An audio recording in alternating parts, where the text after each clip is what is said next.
Assalamualaikum warahmatullahi wabarakatuh. Perkenalkan, nama saya Iis Kusmatiningsih, Stambuk A241210045, dan saya dari Prodi Pendidikan Fisika, jurusan Keguruan dan Ilmu Pendidikan, mahasiswa Universitas Padua.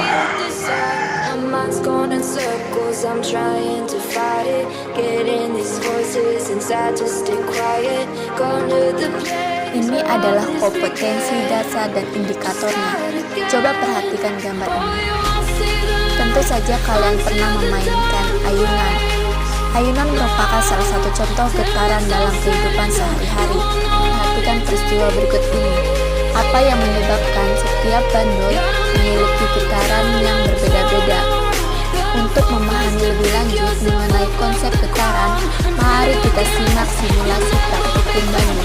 Baik teman-teman, kita akan melakukan praktikum dengan menggunakan aplikasi ini.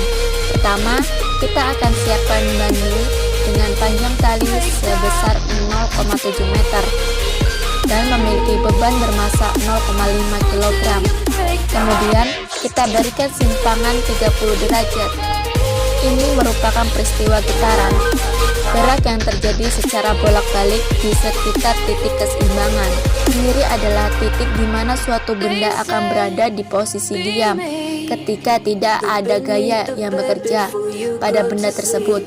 Pada bandul ini, posisi atau titik keseimbangan berada di bagian tengah. Titik bandul ini dalam keadaan diam seperti ini. Ini merupakan titik keseimbangan. Kali ini kita akan mencari beberapa waktu yang diperlukan untuk mencapai satu getaran. Kalian pun harus memahami definisi. Getaran dapat didefinisikan sebagai satu kali gerak bolak-balik penuh dari benda tersebut. Misalnya, kita akan mengukur satu getaran mulai dari titik sebelah kanan. Maka satu getaran itu adalah gerak bolak-balik dari satu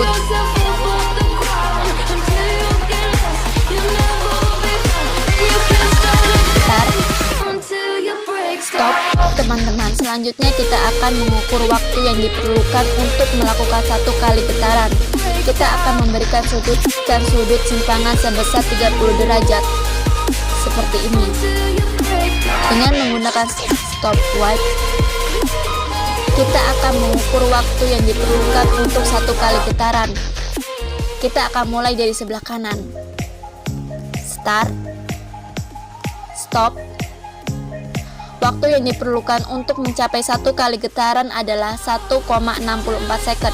Kemudian kita akan ubah masanya menjadi 1 kg. Menjadi 1 kg. Kita akan mengukur waktu yang diperlukan untuk satu kali getaran. Apakah sama atau berbeda? Kemudian kita akan berikan simpangan untuk sama. Kemudian kita akan berikan simpangan yang sama. Kita akan ukur mulai dari sebelah kanan. Start, stop. Maka akan diperoleh waktu yang diperlukan untuk mencapai satu kali getaran sama dengan sebelumnya. Maka dapat disimpulkan perubahan massa tidak akan mempengaruhi besarnya waktu yang diperlukan untuk mencapai satu kali getaran. Selanjutnya kita akan selidiki apakah besaran sudut simpangan mempengaruhi.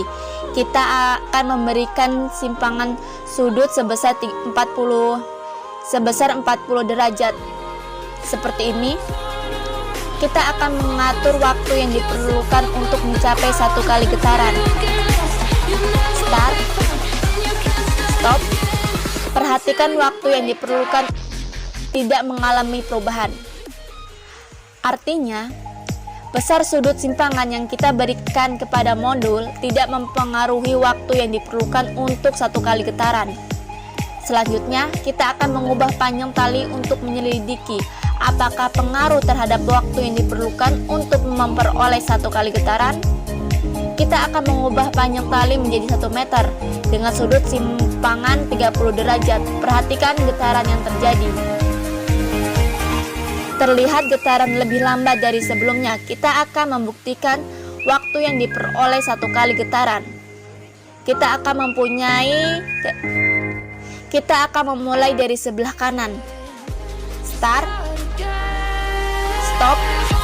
waktu yang diperlukan sebesar 0,09 second. Artinya, perhatikan waktu yang diperlukan, tidak mengalami perubahan. Artinya, besar sudut simpangan yang kita berikan kepada modul tidak mempengaruhi waktu yang diperlukan untuk satu kali getaran. Selanjutnya, kita akan mengubah panjang tali untuk menyelidiki apakah pengaruh terhadap waktu yang diperlukan untuk memperoleh satu kali getaran. Kita akan mengubah panjang tali menjadi 1 meter dengan sudut simpangan 30 derajat. Perhatikan getaran yang terjadi. Untuk lebih memahami pengaruh perbedaan panjang tali terhadap besarnya prodi, kita akan menggunakan 2 buah bandul seperti ini. Bandul yang pertama memiliki panjang tali 0,5 meter, sedangkan bandul yang kedua memiliki panjang tali 1 meter. Keduanya memiliki massa yang sama. Perhatikan getaran kedua bandul. Perhatikan getaran kedua bandul. Terlihat bahwa bandul pertama bergetar lebih cepat daripada bandul yang kedua. Artinya, semakin pendek tali, maka prodi getaran semakin kecil. Sebaliknya, semakin panjang tali, maka prodi getaran akan semakin besar. Kemudian, pengaruh terhadap frekuensi getaran adalah pendek tali frekuensi getaran yang dihasilkan akan semakin besar. Dan sebaliknya, semakin panjang tali, maka frekuensi getaran yang dihasilkan akan semakin kecil. Jadi kesimpulannya adalah prodi frekuensi getaran bandul hanya dipengaruhi oleh panjang tali, sedangkan massa dan sudut simpangan tidak mempengaruhi. Jadi berdasarkan simulasi yang telah kita lakukan pada modul tidak mempengaruhi besarnya sederhana dan frekuensi getaran, sedangkan massa benda dan sudut simpangan tidak mempengaruhi. Yang kedua, semakin panjang tali maka semakin besar prodi getaran, semakin kecil frekuensi getarannya. Yang ketiga, semakin pendek tali maka semakin kecil prodi getaran dan semakin besar frekuensi getaran. Getaran adalah waktu yang diperlukan untuk melakukan satu kali getaran, sedangkan frekuensi adalah jumlah getaran yang terjadi dalam 1 detik.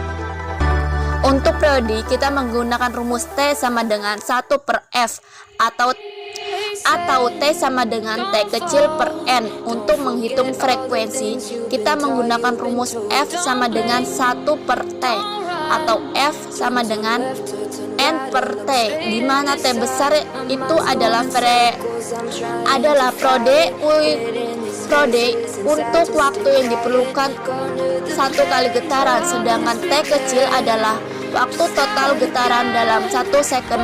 Kemudian F adalah frekuensi dalam satuan Hz dan N adalah jumlah getaran yang terjadi.